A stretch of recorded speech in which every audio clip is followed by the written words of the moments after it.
তো হ্যালো বন্ধুরা, আজকে আবার একটা রান্না বাড়া ভিডিও নিয়ে চলে এসেছি আপনাদের কাছে। তো আজকে একটা জিনিস রান্না করব। তো জিনিসটা হলো গরুর মাংস। তো গরুর মুখের যে অংশটা, সেই অংশটা আজকে নিয়েছি আমি, রান্না করব। তো এটা পাড়া গ্রামের লোকরা বলে যে এটা গরুর মুখের থাপ্পড়। তো এটা রান্না করলে খুব শক্ত হয়, কিন্তু ভালো করে সিদ্ধ করলে এত খেতে ভালো হয় আপনাদের বলে বোঝা যাবে না। তো এই থাপ্পড়ের এই যে চামড়াগুলা রয়েছে সবকে গরম জল দিয়ে পরিষ্কার করে তো ওইদিকে আমি গরম জল বসিয়ে দিয়েছি ওগুলো পরিষ্কার করার জন্য। তো এইদিকে আমি পেঁয়াজ বাই করে নিয়েছি, পেঁয়াজ আদা রসুন ওগুলো আমি সব ছিলে নেবো।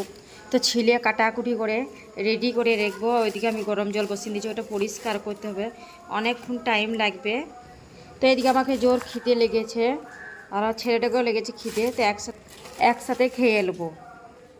তো কালকেও মাংস রান্না করেছিলাম, ওই মাংস কিছুটা আছে।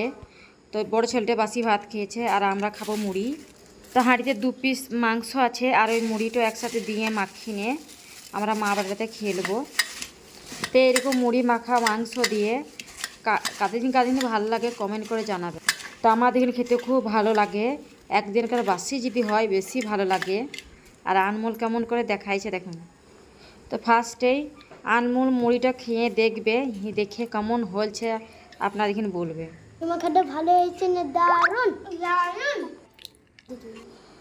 তো মুড়ি মাখাই আমরা মা বাড়িতে খেয়ে নিচ্ছি। তো ভিডিওটি যদি ভালো লাগে লাইক শেয়ার কমেন্ট সাবস্ক্রাইব অবশ্যই করবেন। তো এইদিকে আমাদের মুড়ি খাওয়া কমপ্লিট হয়ে গেল। এবার আদা রসুন ওগুলো ছিলে নিয়েছি।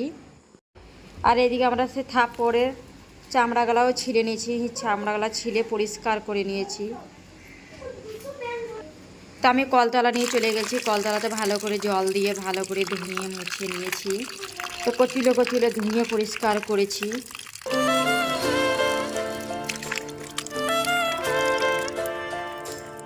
মাংসটা কুকারে রান্না করতে হবে, তবে ভালোভাবে সিদ্ধ হবে।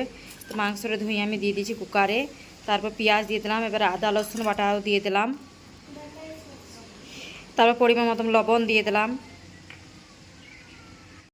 তারপর দিলাম হলুদ গুঁড়ো, তারপর পরিমাণ মতন লঙ্কা গুঁড়োও দিয়ে দিলাম।